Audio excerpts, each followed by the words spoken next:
उठो कहाँ है?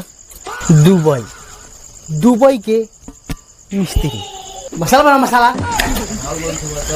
सर होता नहीं पर दुबई के मिस्त्री कहाँ से रहता बहन से तो रात भर का धोगत है भोर में बुलाओ तो नहीं 8 बजे तो 11 बजे सर रात के तो बिना बुलाओ चल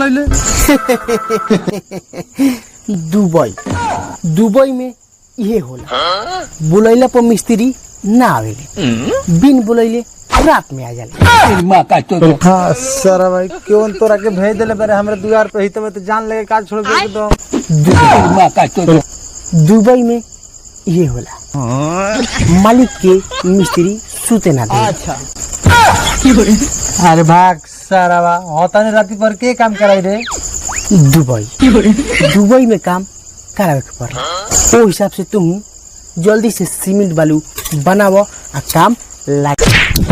अरे बाप रे बाप, अरे सारा दुबई में तो हाथाना बिजोड़ मालिक ना मारला रे।